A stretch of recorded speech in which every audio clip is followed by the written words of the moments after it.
केदारनाथ बरेड़िया, केशव कुमार सोनी, हमारे पिता श्री विश्वनाथ शुक्ल चंचल जी, केशव कुमार सोनी, शशि कुमार सिन्हा, वरिष्ठ पत्रकार। यह कार्यक्रम फिल्मी से बड़ा दूर रहता था।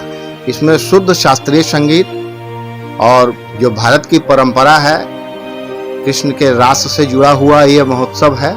जिन लोगों ने अपने क्षेत्र में एक मुकाम हासिल की है, विशिष्टता रही है, उनकी उल्लेखनीय योगदान रहा है, उस क्षेत्र के चुनिंदा लोगों को 5 लोगों को चयनित किया जाता था और उन्हें शरद पूर्णिमा वाले दिन खीर का भोग लगता है। इसका धार्मिक आध्यात्मिक दोनों महत्व है। मान्यता यह है कि शरद पूर्णिमा के दिन चांदनी से अमृत की शरद पूर्णिमा के दिन कौमुदी महोत्सव मनाई जाती है और पूरे धूमधाम से मनाई जाती है। हम जानने का प्रयास करेंगे कि पटना सिटी में कब से शुरुआत हुई है। हम जिस स्थान पर आए हैं, ये कह सकते हैं कि कौमुदी महोत्सव का आयोजन हो तो पहले से ही 2 महीना 3 महीने पहले से तैयारी शुरू कर देते थे। हम इनके घर हैं, वरिष्ठ पत्रकार, भले ही हम सब के बीच नहीं हैं, उन्हें नमन करते हैं, लेकिन कौमुदी महोत्सव के आने की आहट के साथ ही उन्हें याद करते रहते हैं। वो शख्स थे विश्वनाथ शुक्ल चंचल जी। उनके मार्गदर्शन में लगातार ये आयोजन पटना सिटी के जो धरोहर विरासत है, ये कार्यक्रम होता था और काफ़ी भव्य रूप से। इस चीज़ के लिए मैं इसीलिए दर्शा रहा हूँ कि इस कार्यक्रम में सम्मिलित होने वाले बड़े बड़े महान हस्ती जैसे बिस्मिल्लाह खां, लतीफ़ अहमद, शारदा सिन्हा, ये धरोहर थे और कौमुदी महोत्सव में अपना परफॉर्म करते थे। उनके पुत्र हैं, पत्रकार हैं, वरिष्ठ पत्रकार हैं, रविकांत शुक्ल जी से सीधे जानकारी लेते हैं कौमुदी का मतलब क्या होता है, पिताजी के विरासत में कब से क्या होता था पटना सिटी के विभिन्न क्षेत्रों में। चलिए सीधे मिलते हैं हमसे। पटना सिटी में वरिष्ठ पत्रकार और यूँ कह सकते हैं कि आपके पिताजी थे, जो कौमुदी महोत्सव के नाम से लगातार कार्यक्रम हुआ करता था। क्या था ये कौमुदी महोत्सव? पाटलिपुत्र परिषद के तत्वावधान में मनाया जाता था और उस समय के जो शहर के प्रबुद्ध जन थे, केदारनाथ बरेड़िया, केशव कुमार सोनी, हमारे पिता श्री विश्वनाथ शुक्ल चंचल जी, केशव कुमार सोनी, शशि कुमार सिन्हा, वरिष्ठ पत्रकार रामजी मिश्र मनोहर, ये सारे लोगों की एक कमेटी थी और वो कमेटी पाटलिपुत्र परिषद के तत्वावधान में यह आयोजन शरद पूर्णिमा के दिन मनाया जाता था।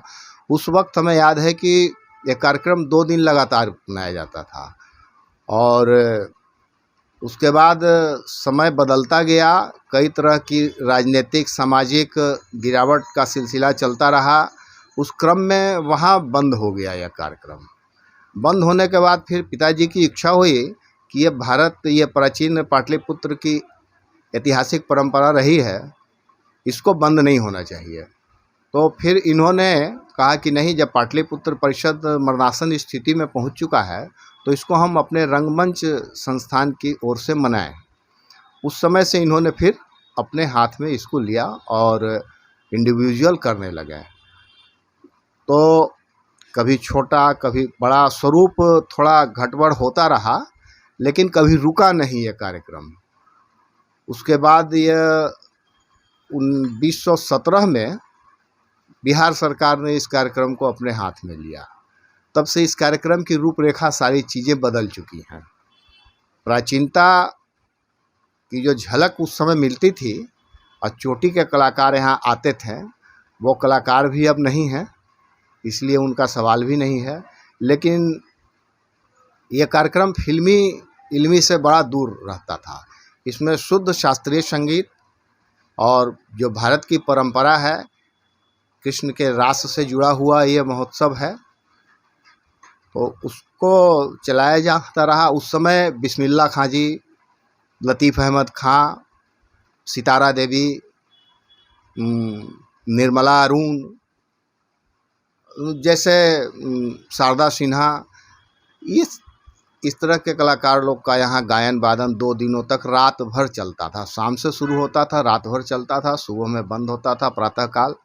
फिर दूसरे दिन फिर शाम से शुरू हो, फिर रात भर चलता था। जब से पिताजी ने लिया तो फिर इनकी इच्छा हुई कि चंदा हमें नहीं करना है इस कार्यक्रम के लिए, 4 मित्रों के सहयोग से यह कार्यक्रम किया जाएगा। कभी बाजार में इस तरह से चंदा के लिए कभी निकले ही नहीं। किसी मित्र को बोल दिया कि आप हॉल की व्यवस्था करा दें, करा दिया। किसी को कह दिया कि आप इतने लोगों के भोजन की व्यवस्था करा दें, करा दिया गया। किसी ने फूल माला स्टेज की व्यवस्था कर दी। पैसा हाथ में लेना ही नहीं था। तो उस तरह से चलता रहा। और यह पिताजी जब अस्वस्थ हो गए तो लगता है 2017 से 1 साल कार्यक्रम गैप गया था, और 17 से फिर ये जो है भारत सरकार, ये बिहार सरकार ने इस कार्यक्रम को अपने हाथ में लिया, और अभी पाटलिपुत्रा परिषद फिर से पुनर्जीवित हुआ। तो इस संस्था फिर से एक बिहार सरकार के समानांतर ही इसको कहेंगे। कुछ पुराने बुकलेट, निमंत्रण पत्र है, और इसमें सारा उल्लेख है कौमुदी महोत्सव का। 5 लोगों को सम्मानित करने की भी परंपरा रही थी। वो परंपरा ये थी कि जिन लोगों ने अपने क्षेत्र में एक मुकाम हासिल की है, विशिष्टता रही है उनकी, उल्लेखनीय योगदान रहा है, उस क्षेत्र के चुनिंदा लोगों को, 5 लोगों को चयनित किया जाता था और उन्हें कौमुदी महोत्सव में सम्मानित किया जाता था। इसका सम्मान का इसमें भी जिक्र है।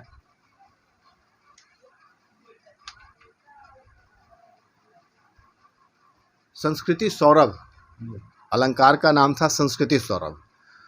तो इस सौरभ से रंगमंच ने अब तक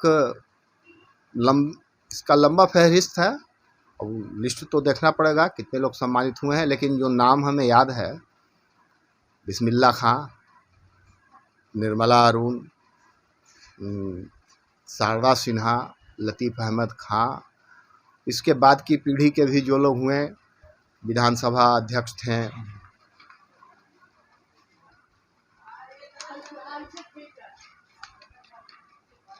अरुण कुमार, पूर्व सभापति बिहार विधान परिषद के प्रोफेसर अरुण कुमार, ये लोग सम्मान बना। हाँ, डॉक्टर रंजन सूरिदेव, डॉक्टर पूर्णेंदु नारायण सिन्हा, राजेश्वर ठाकुर, ये लोग का बहुत योगदान भी रहा, और इन हस्तियों को सम्मानित भी किया गया।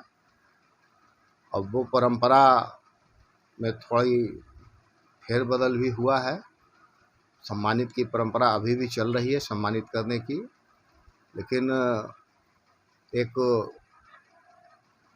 उम्र सीमा भी तय किया हुआ था पहले कि जिन लोगों ने 70 का उम्र पार कर लिया है, उनकी उपलब्धि का हम आकलन करते हैं पूरे जीवन का, और तब उन्हें हम सम्मानित कर रहे हैं।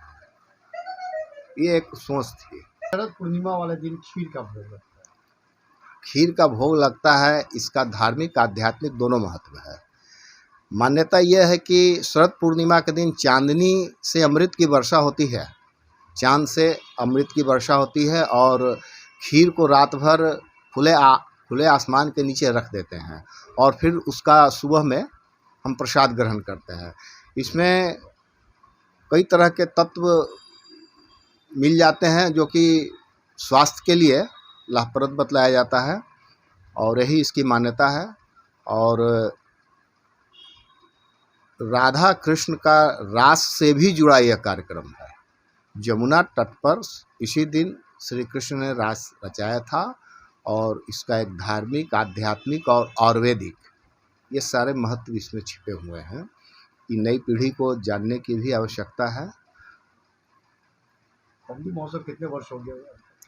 ये लगता है 69वां वर्ष है 69 वर्ष जी। और इसके पहले यह पाटलिपुत्र में लगातार मनाया जाता था। तो मुद्रा राक्षस नाटक में इसका उल्लेख मिलता है। महोत्सव के बारे में और कौमुदी के बारे में विस्तार रूप से जानकारी दिए हैं वरिष्ठ पत्रकार रविकांत शुक्ल जी। रविकांत शुक्ल जी जो कि वरिष्ठ पत्रकार जी अब भी हम लोग के बीच में नहीं रहे, विश्वनाथ शुक्ल चंचल जी के सुपुत्र हुए हैं और लगभग 69 वर्ष से लगातार पटना सिटी के विभिन्न क्षेत्रों में, जो कि आप कह सकते हैं कि एक शुरुआत से ही ये लगातार चलती आई है। ये कार्यक्रम में जो शामिल होने वाले थे वो उसमें थे बिस्मिल्लाह खां, लतीफ़ अहमद, शारदा सिन्हा, ये तमाम धरोहर इस कौमुदी महोत्सव में अपना परफॉर्म भी दे चुके हैं। SSI 2 आप देखते रहिए। जय हिंद।